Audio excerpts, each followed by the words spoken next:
how to do a prophetic war. Okay, 3 యుద్ధాలు చూద్దాం. 3 wars ఎలా నెగ్గారో వీళ్ళు. 2వ రాజులు 1వ అధ్యాయం 9 నుంచి 16. వెంటనే రాజు 70 మందికి అధిపతి అయిన ఒకనిని వాని 70 మందితో కూడా ఏలియా యొద్దకు పంపెను.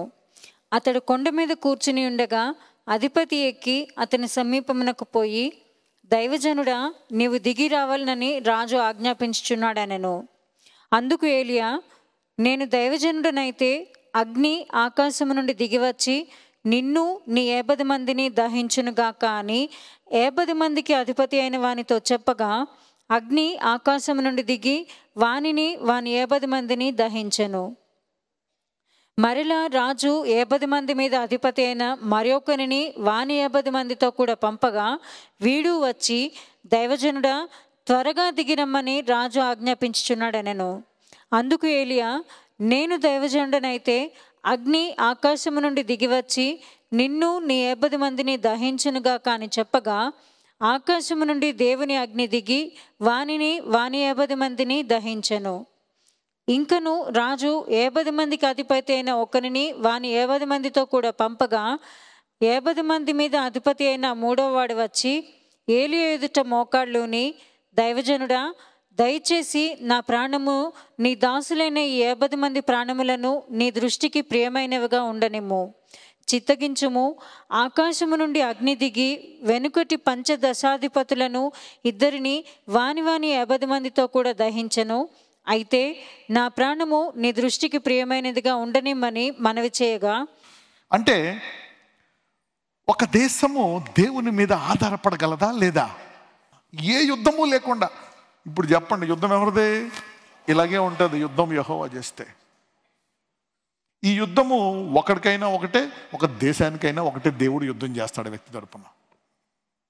ఈ రోజు నుంచి యెహోవా మీ తరపున యుద్ధము చేయను గాక శత్రువుల పట్ల. Look at that, how he's fighting. ఇది ఎప్పుడో పాత నిబంధనలో దేవుడు ఆకాశము నుంచి చేశాడు. ఇప్పుడు కొత్త నిబంధనలో లోపల నుంచి చేయడానికి ఇంకా ఎక్కువ సిద్ధముగా ఉన్నాడు. Prophetic war. Somebody is learning something. ఈరోజు అనేకులు తెలుసుకుంటున్నారు. ఇక్కడ ఒక వ్యక్తి చేస్తున్నాడు దేశంతో యుద్ధం. ఎవరు? ఒక వ్యక్తి తన దేశంతో. ఎవరు నెగ్గుతున్నారు? ఒక వ్యక్తి, దేశమా? ఒక వ్యక్తే. దేవుడు నీతో ఉంటే you are a majority. You see that how powerful God is. అంటే ఈ లెక్కన మన విశ్వాసాన్ని మనం పెంచుకోవాల్సిన అవసరం ఉంది కదా. ఈ రోజు నుంచి మీ విశ్వాసం పెరుగునుగాక. Should hold on to your faith, increase your faith. See this one man. This is what God wants to do with his nations. చూద్దాం, 16 దాకా చదువుదాం. యెహోవా దూత వానికి భయపడక వానితో కూడా దిగిపోమ్మని ఏలియాకు సెలవిచ్చెను కనుక అతడు లేచి వానితో కూడా రాజునొద్దకు వచ్చెను. అతడు వచ్చి రాజును చూచి, విచారణ చేయుటకు ఇశ్రాయేలు వారి మధ్య దేవుడన్నవాడు లేడనుకుని నీవు ఎక్రోను దేవతయగు బయల్జెబూబు నొద్దని విచారణ చేయుటకై దూతలను పంపితివే. నీవెక్కిన మంచం మీద నుండి దిగి రాకుండా నిశ్చయముగా నీవు మరణమవుదువు అని చెప్పాను. వెళ్ళి రాజును మళ్ళీ గద్దిస్తాడు. అంటే what is this war telling? Get connected to your God. Get connected to your God. అందరూ సహవాసం అనండి. దేవునితో సహవాసము చేయాలా? దేవుని స్వరాన్ని వినాలి.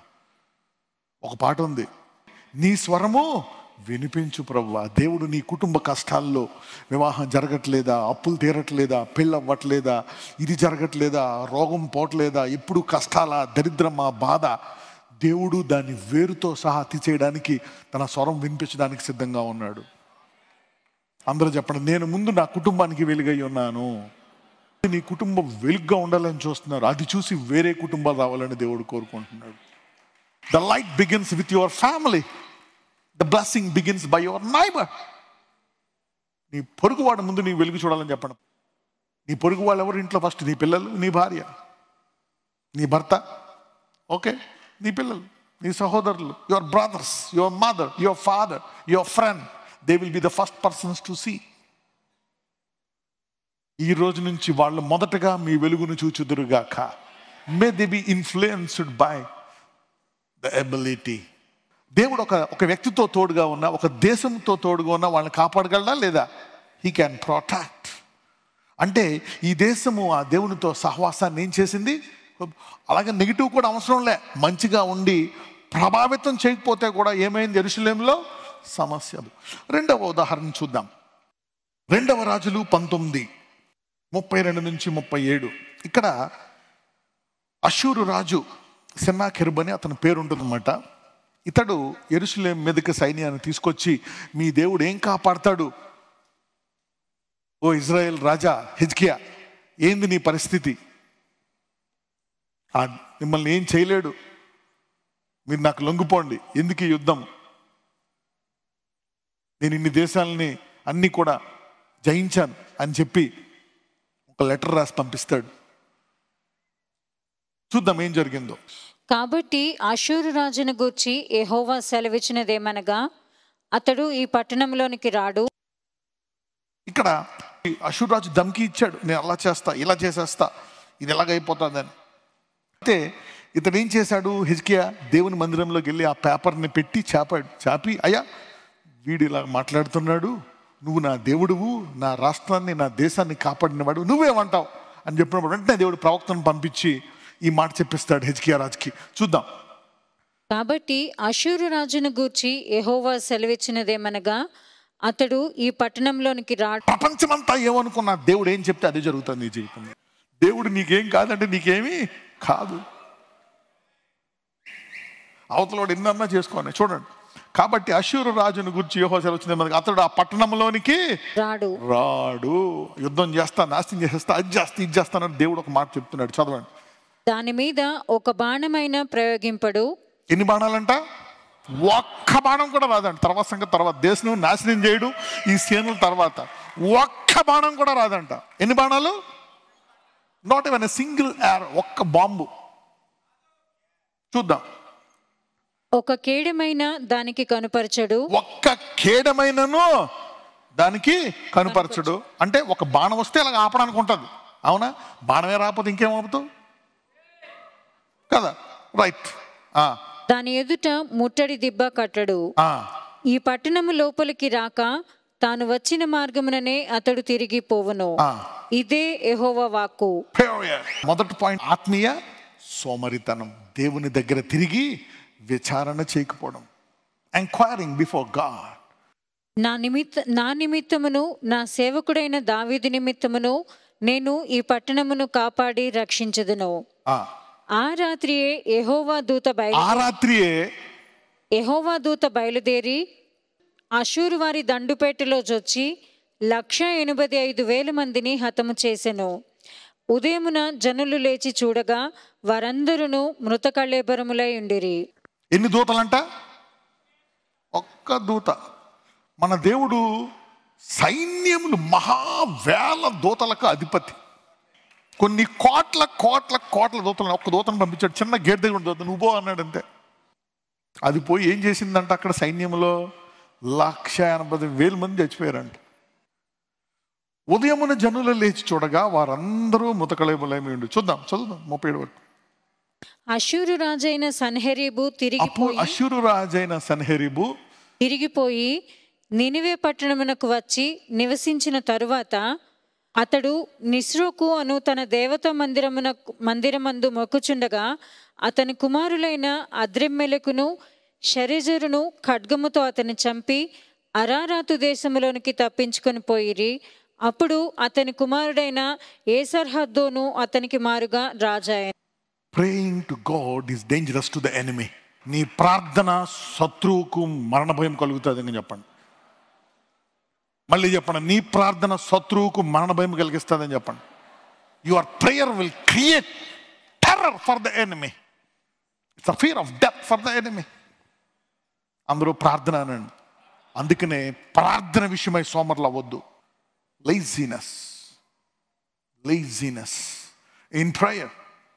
పేతురుని కూడా చంపేద్దామని చూస్తే సంఘం ప్రార్థించగా చెరసాల విడిపోయింది. తర్వాత హేరోదు రాజు చచ్చిపోయాడు.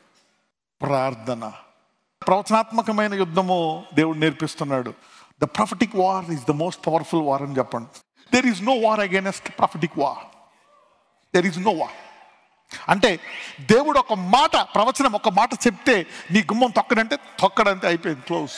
ఒక్క బాణము కూడా రాదు, నువ్వు వాడవు, అంతే. పాఠము నేను నేర్చుకుంటాను అంటున్నా. How many of you learn something today which is important to learn. ఒక వ్యక్తి అయినా అవ్వచ్చు, సంఘమైనా అవ్వచ్చు, దేశమైనా అవ్వచ్చు. పక్కన చెప్పు, ఇది ఒక వ్యక్తికైనా, ఒక కుటుంబానికైనా, ఊరికైనా, దేశానికైనా ఒకటే అన్నాడు. ఎవరికైనా ఒకటే. దేవుడు ఒక వ్యక్తితో ఉంటే వ్యక్తిని ఏం చేయలేరు, ఒక ఊరితో ఉంటే, కుటుంబంతో ఉంటే, దేశంతో ఉంటే కూడా ఏం చేయలేరు. ప్రపంచం అంతా కూడా రాదు. 2వ రాజులు 6:11 నుంచి చదువుదాం. మొదటిది ఏలియా, 2వది హెజ్కియా, 3వది ఎలీషా.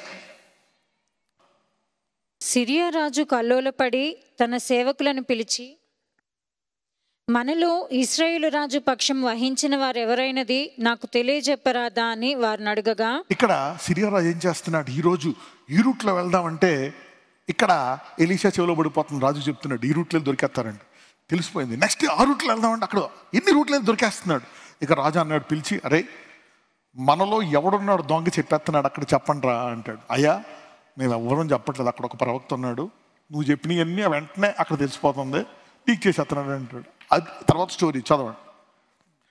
సిరియా రాజు కల్లోలపడి 11. సిరియా రాజు కల్లోలపడి తన సేవకులను పిలిచి, మనలో ఇశ్రాయేలు రాజు పక్షం వహించిన వారు ఎవరైనది నాకు తెలియజెప్పరాదా అని వారిని అడగగా, అతని సేవకులలో ఒకడు, రాజువైన నా ఏలినవాడా, ఇశ్రాయేలు రాజు పక్షమున ఎవరునూ లేరు, కానీ ఇశ్రాయేలులోనున్న ప్రవక్తయగు ఎలీషా మీ అంతఃపురమందు మీరు అనుకునిన మాటలు ఇశ్రాయేలు రాజునకు తెలియచేయును అనెను. అందుకు రాజు, మేము మనుషులను పంపి అతన్ని తెప్పించినట్లు నీవు వెళ్ళి అతడుండు చోటు చూచిరమ్ము అని సెలవీయగా, అతడు దోతానులో ఉన్నాడని వర్తమానం వచ్చెను. కాబట్టి రాజు అచ్చటికి గుర్రములను, రథములను, గొప్ప సైన్యమును పంపెను.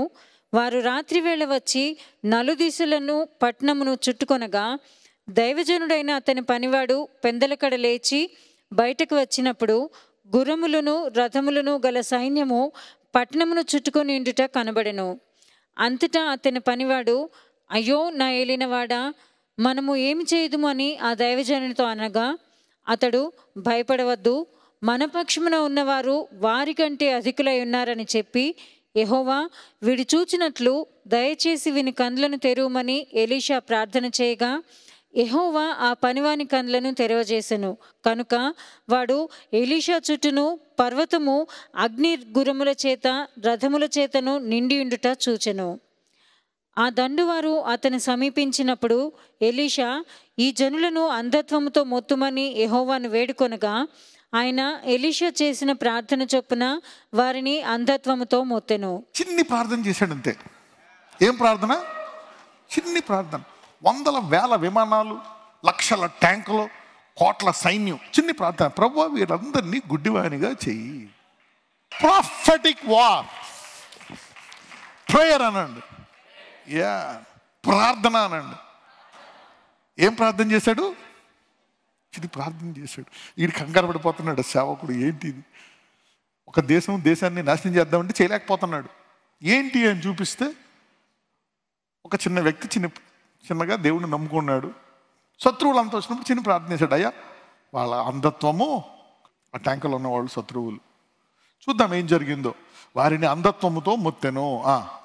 అప్పుడు ఎలీషా, ఇది మార్గము కాదు, ఇది పట్టణము కాదు, మీరు నా వెంట వచ్చిన ఎడల మీరు వెదకువాని యొద్దకు మిమ్మల్ని తీసుకొని పోదునని టేక్ ఓవర్ చేసుకున్నాడు మొత్తాన్ని. ఎలీషా, ఇదిగో వినండి, నేనే ఇప్పుడు మీ కెప్టెన్, నేనే మీ లీడర్, రండి. గుడ్డోళ్ళు అయిపోయారు. గుడ్డోడు ఏం చెప్తాడు? ఎవరి మాట వినాల్సిందే. ఎవరెక్కడే స్వరం వినబడితే చెవులు బంద్ చేస్తున్నాయి, ఏం చెప్తే వినాల్సిందే. Somebody is taking over their enemies from today. Your prayer will dominate your enemies. పక్కన చెప్పండి, నీ ప్రార్థన నీ శత్రువుల మీద ఆధిపత్యం ఇస్తుందని చెప్పండి. Prayer is no joke. ఎన్ని కష్టాలు ఉన్నాయి, టచ్లో ఉండండి. దేవుడిని ఎప్పుడు విడిచిపెట్టదు. కొన్ని నష్టాలు జరగవచ్చు, కొన్ని అబద్ధాలు జరగవచ్చు. Look at this man. చూడండి ఏం జరుగుతుందో. అప్పుడు ఎలీషా, ఇది మార్గము కాదు, ఇది పట్టణము కాదు. మీరు నా వెంట వచ్చిన యెడల మీరు వెదకువాని యొద్దకు మిమ్మల్ని తీసుకొని పోదునని వారితో చెప్పి షోమ్రోను పట్టణమునకు వారిని నడిపించెను. రండి, ఫాలో ఫాలో. ఎక్కడికి అలా నడుపుతుంది, మొత్తం నడుస్తున్నారు అలాగా. రెండు ఆ సైన్యాన్ని అంతా మొత్తం అంతా ఇప్పుడు ఈయన సైన్యం అయిపోయారు. Come on, let's read.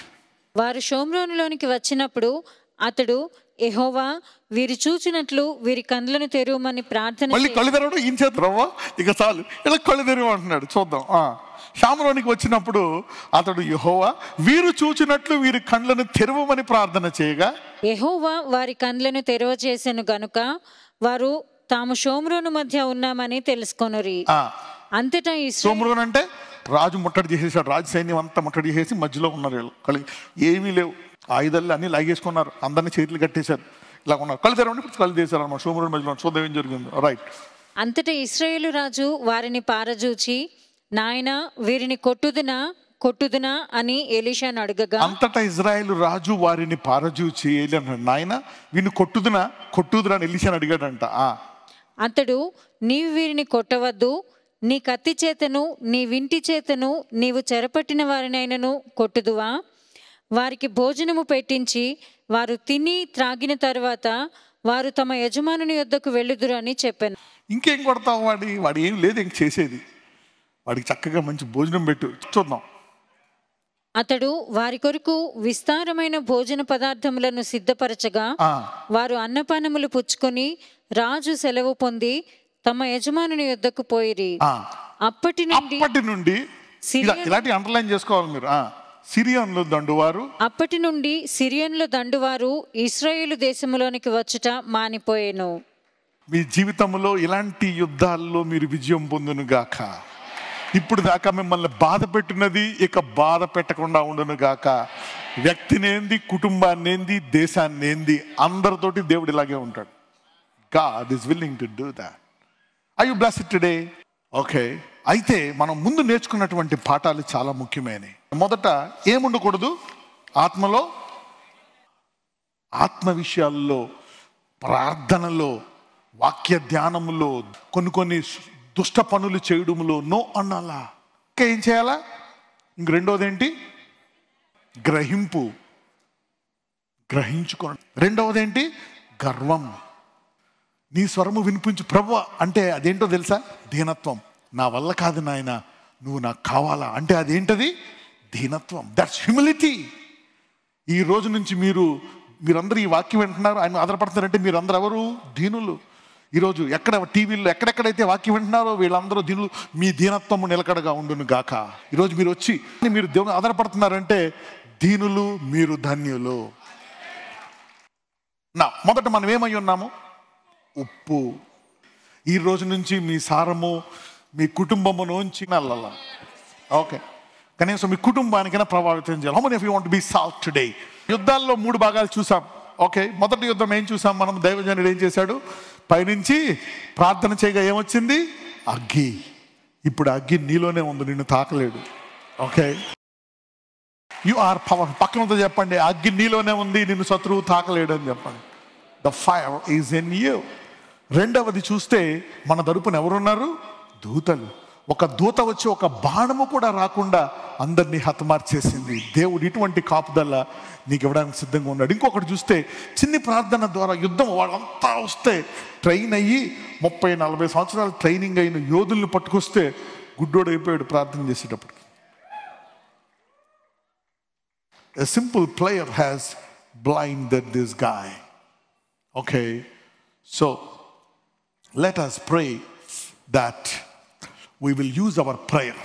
Okay, ప్రార్థన అనేది ఎంత ప్రాముఖ్యమైనదో ఎంతమందికి అర్థమవుతుంది? కష్టాలు వచ్చినప్పుడు, బాధలు ఎక్కువైపోయినప్పుడు శత్రువు ఏం చెప్తాడో తెలుసా? ప్రార్థించక, ఈ దేవుడే చేశాడు ఇవన్నీ, ఈ దేవుడే నీకు ఈ వ్యాధి కలిగి చేశాడు, ఈ దేవుడే నీకు ఈ కష్టం కలిగేశాడు, ఈ దేవుడికి ఏం ప్రార్థిస్తావు నువ్వు? ఈ సైతాను స్వరాన్ని ఎంతమంది అన్నారో? ఎవ్రీబడి. ఈ దేవుడే ఫెయిల్ చేశాడు, ఈ దేవుడే నీ వివాహాన్ని ఎలా చేశాడు, ఈ దేవుడే నీకు పిల్లల్ని ఇవ్వలేదు, ఈ దేవుడే నీకు అప్పుల్ని పెట్టాడు, ఈ దేవుడే దేవుడే దేవుడే అని చెప్పి అపవాది స్వరము వినిపిస్తూ ఉంటాడు. అప్పుడు నువ్వు అనాలా, వినిపించు, నేనైనా చిన్న ప్రార్థన చేస్తా, మొత్తం మారిపోతుంది. నేనైతే నా దేవుడిని శపించను, నేనైతే నా దేవునికి ప్రార్థన విడిచిపెట్టాను. యోబు అంటాడు, నేను శపించనే అంటాడు వాళ్ళ ఆవిడతో. నువ్వేమన్నాను? I will not curse this God. నేను ఒకవేళ చనిపోయినా మళ్ళా తిరిగి ఆయనతో లేస్తాను, కానీ నేను చూడను. Okay, yeah, let us pray. అందరికి ఇప్పుడు మొదటగా అదేంటంటే ప్రార్థననండి. ఈ ఇది అన్నిటికంటే ముఖ్యమైనదన్నమాట. ఓకే, ఒకసారి ప్రతి ఒక్కళ్ళు ఇందులో నిలకడగున్నట్లు ప్రార్థించుకుందాం ఈ రోజు నుంచి.